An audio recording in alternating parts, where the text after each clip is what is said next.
اعوذ باللہ من الشیطان الرجیم بسم اللہ الرحمن الرحیم ولا تقتلوا اولادکم خشیۃ املاق، دیکھو اپنی اولاد کو تنگ دستی کے خوف سے قتل مت کرو.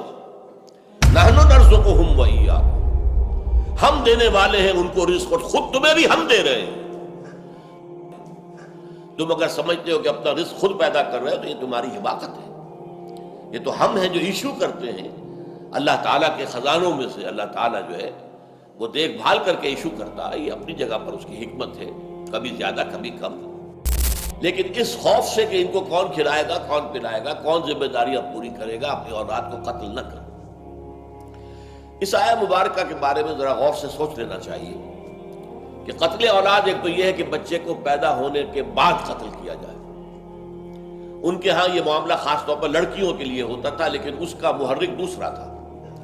لڑکیوں کو وہ قتل کرتے تھے اپنی غیرت کے غلط تصور کے تحت کہ ان کی شادی ہوگی اور کوئی ہمارا داماد بنے گا، یہ ہمارے لیے ہمیں قتل قابل قبول نہیں. تو یہ ان کی جہالت کا معاملہ تھا.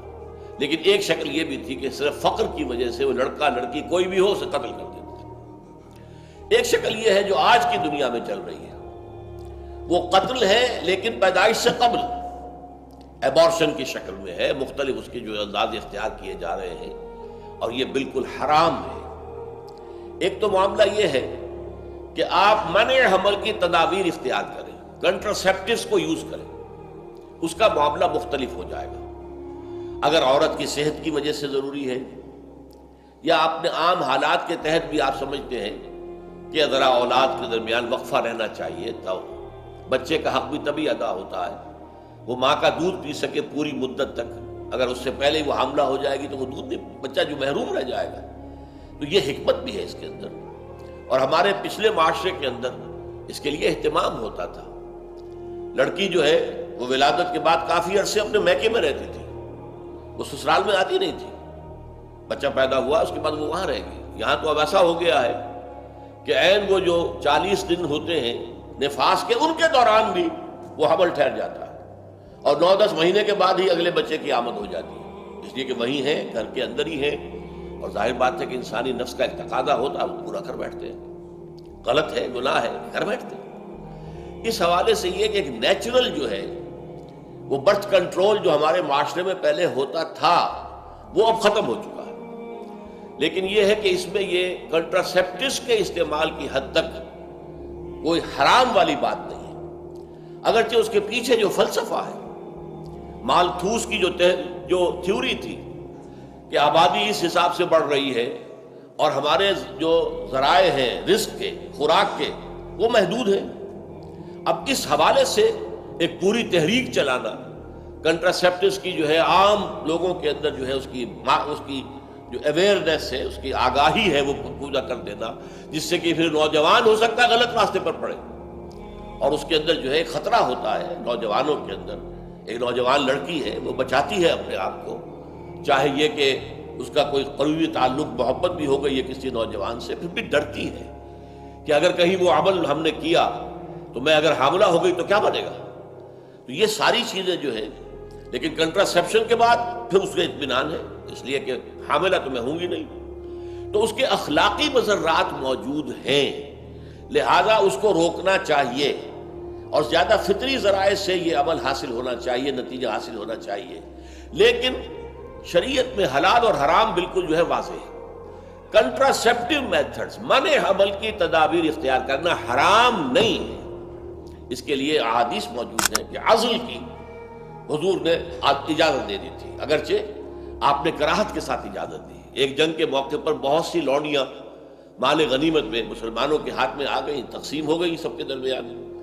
اب وہ سب چاہتے تھے کہ ان سے تمتع کریں، ان سے جنسی رابطہ قائم کریں، لیکن یہ بھی ڈرتے تھے اگر وہ حاملہ ہو گئی تو حاملہ ہونے کے بعد قانون یہ تھا کہ پھر آپ اس لونڈی کو بیچ نہیں سکتے.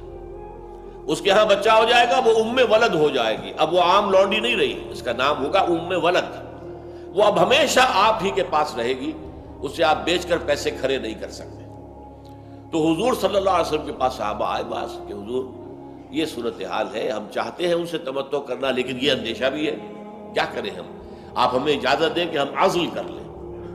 اب عزل جو ہے اسے آج کل کہتے ہیں کوائٹس انٹرپٹس، جنسی عمل پورا ہے لیکن انزال سے پہلے مرد جو ہے علیحدہ ہو جائے، تاکہ انزال جو ہے وہ باہر ہو، عورت کے اندام نہانی کے اندر نہ ہو۔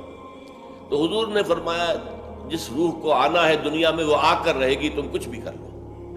انہوں نے پھر بھی اصرار کیا کہ حضور ہمیں اس کے لیے اجازت، آپ نے کہا ٹھیک ہے یہ کر سکتے ہو۔ تو اس سے نتیجہ یہ نکلا کہ جو بھی کنٹراسیپٹیو میتھڈز ہیں وہ استعمال کیے جا سکتے ہیں۔ البتہ ایبارشن یہ قتل اولاد ہے، اور اس کے ضمن میں واقعہ یہ ہے کہ میں نے داد دی تھی، داد تحسین دی تھی۔ پوپ جو ہے اس وقت کا، آپ کو معلوم ہے کہ یورپ میں، مغرب میں ایبارشن کو سمجھا جاتا ہے عورت کا حق ہے، عورت کا حق ہے۔ اس کے خلاف جو ہے رومن کیتھولکس کھڑے ہوئے ہیں ابھی تک۔ چنانچہ پوپ کا جو مضمون آیا تھا اس کے خلاف وہ واقعتاً بہت قیمتی تھا، بہت عمدہ مضمون تھا، میں نے اس کی تحسین کی، اور وہ اس معاشرے کے اندر بھی ڈٹا ہوا ہے۔ جب امریکہ گیا تھا پوپ تو اس کے خلاف مظاہرہ کیا تھا عورتوں نے، اس کے خلاف ڈیمونسٹریشن کی، اور اس کو کہا گو بیک، تم جو ہے ایبارشن کے خلاف بات کرتے ہو۔ لیکن یہ ہے کہ وہ اپنے موقف کے اوپر ڈٹا ہوا ہے۔ تو یہ ہے وہ معاملہ کہ وَلَا تَقْتُلُوا أَوْلَادَكُمْ خَشْيَةَ إِمْلَاقٍ۔ اگر استقرار حمل ہو گیا ہے، اس کے بعد کوئی کام اگر تم کرو گے تو وہ قتل اولاد کے ضمن میں آ جائے گا۔